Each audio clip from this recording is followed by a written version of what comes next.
if there's a word we can see coming up, at least in this part of Jeremiah, it's desolation. Desolate. I'm done. And he's really warning, he's really telling them, and this is going to happen. And he even goes, there's a part where he comes in later on in 15, he says, those Moses and Samuel stood before me, yet my mind could not be towards this people. You've gone pretty far.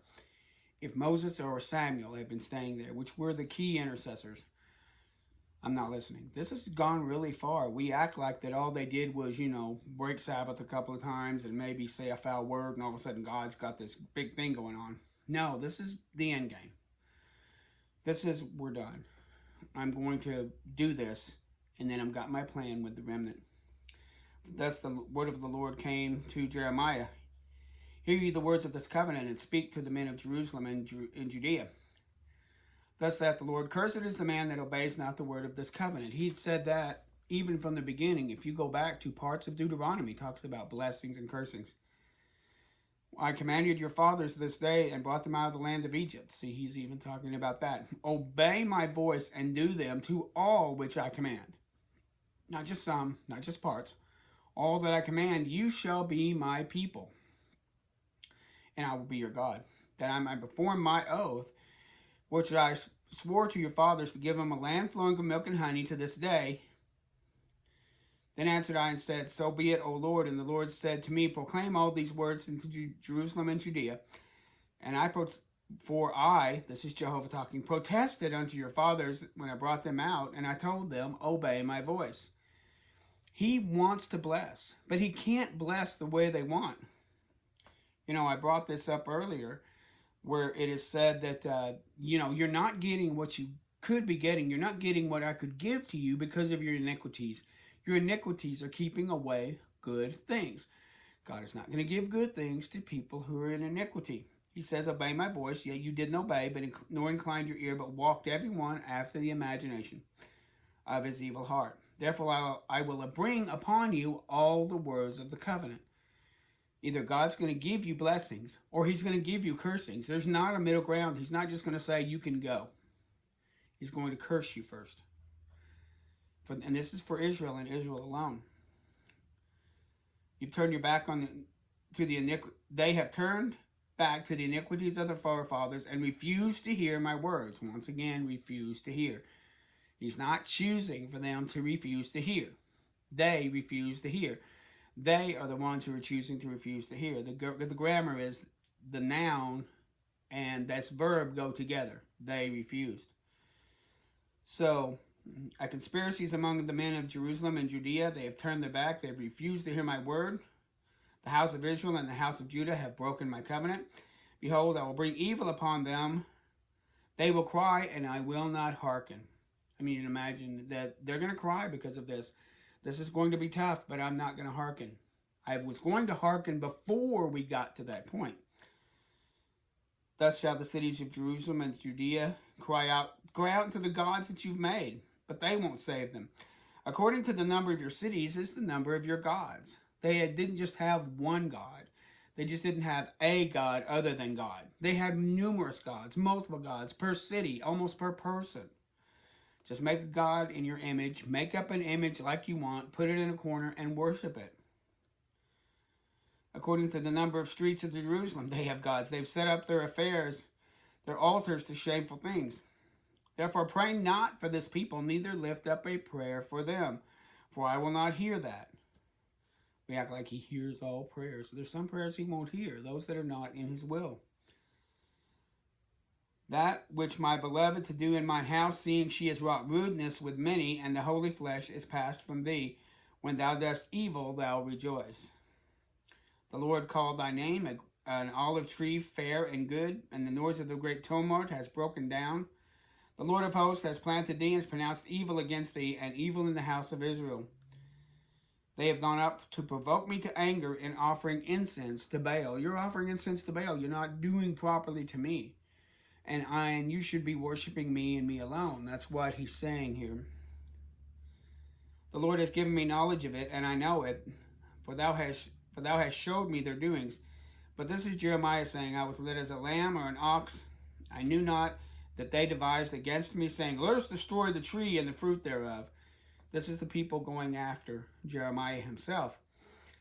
But the Lord of hosts will judge righteousness that tries the reins of the heart. He tries the reins of our hearts. Our hearts like reins, like like the reins of like you do with horses or whatever. We control where our hearts go, not vice versa. This whole idea of let your heart be your guide. No, you guide your heart. You guide your heart. Let me see thy vengeance on them, for unto thee have I revealed my cause. And the Lord spoke to those, there were certain men that sought his life, saying, prophesy not in the name of the Lord, that thou die not by our hands. That's what they're saying to Jeremiah. Don't prophesy to the Lord about what the Lord has to say, or you will die by our hands. Behold, the Lord of hosts says, behold, I will punish them. Young men shall die by the sword, and the sons and their daughters shall die by famine. Chapter 12 is more worship. Righteous are you, O Lord, when I plead with thee. Let us talk with thee, O yea, let me talk with thee of thy judgments. Wherefore doth the way of the wicked prosper? Therefore shall all the happy be dealt with treacherously. You have planted them, and they have taken root. They grow, they have come forth. But thou, O Lord, knowest me. Thou hast seen me, and hast tried my heart towards thee. Pull them out like sheep for the slaughter, and prepare them for the day of slaughter. How long will the land mourn, and the herbs of the field wither for the wickedness of them? This is an important one. If you've run with footmen, and they have wearied thee, how can you contend with horses? Or in a land of peace, which you've trusted, has wearied thee? How will you do in a swelling of the Jordan? The idea of the floodwaters coming. If in good times you can't stand, how are you going to do in bad? He's saying, for even my brethren in the house of the Father have dealt treacherously with thee. Yea, they have called a multitude after thee. Believe them not, though they speak with fair words. Remember in the book of Job how his friends used fair words, very flowery terms. Again, pastors are mentioned. Pastors have destroyed my vineyard. He talked about pastors before. Don't just believe a pastor. Read the word yourself. This was made for men to read. It's made for women to read. It's made for people to read. And they're supposed to answer to us. When they lead, we're supposed to ask them questions. They're supposed to be our teachers in the sense that, we ask them what we don't know, but they're supposed to know this better than us. And many of them don't. Ask them questions. It says here that the Lord says, I have forsaken mine house, and I have left mine heritage, for I have given the dearly beloved of my soul to the hands of my enemies. Notice the poetry there, the sadness, the dearest beloved of my soul I've given to her enemies. Mine heritage is unto me as a lion in the forest, cries out against me, therefore I have hated it. This is a God that hates also. We always think, well, it's wrong to hate, it's wrong to hate. There's a lot of hate in the Bible. Hate of God towards sin. Hate of God for iniquity. Because sooner or later, iniquity will create distance. Iniquity creates destruction, because sooner or later, God has to judge iniquity. He's too righteous to let iniquity exist anywhere, in any place that he's created. The pastors have destroyed my vineyard. They have trodden down my portion underfoot. They have made my pleasant portion a desolate wilderness. They have made it desolate, and being desolate, it mourns after me. The whole world is desolate, because no man lays it to heart. No man lays it to heart. The spoilers have come across the high places, even through the wilderness, and the swords of the Lord shall devour them from one end to another. They have sown wheat, but they will reap thorns. They have put themselves to pain, but they will not profit. They shall be ashamed of their revenues, because of the fierce anger of the Lord. And it shall come to pass that after I have plucked them out, that I will return, and I will have compassion on them. Now look at the good point. Here he is. He should just trod them up, kick them out, and walk away. Yeah, what is he saying here? And he did this before in the Minor Prophets, which will come later, that the wrath of God is never the end. There is mercy for those after that. Mercy for those who are willing to repent.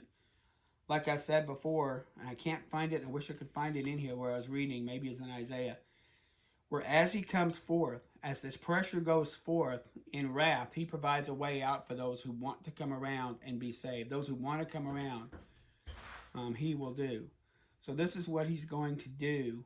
So he says that as it comes to pass, as I've plucked them out, I will return and have compassion on them, and will bring them again, every man to his heritage.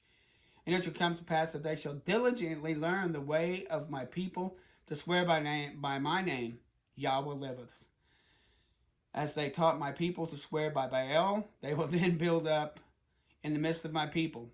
But if they do not obey, I will pluck them out and destroy the nation. So he's going to do that. But there will come a time when he will bring back his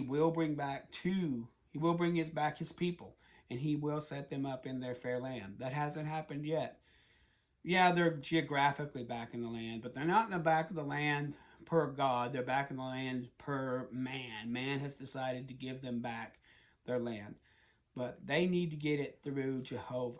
They need to get it because the Lord sends them to take it. And that's what they need to do. But they're going to come back and say, the Lord liveth. Like I said many times in the minor prophets, we see where he talks about wrath, but then he talks about a future with reconciliation. And what's the end game of this in Revelation? You could also call it the reconciliation. Because at the very end, in 20 and 21, reconciliation. It's so good.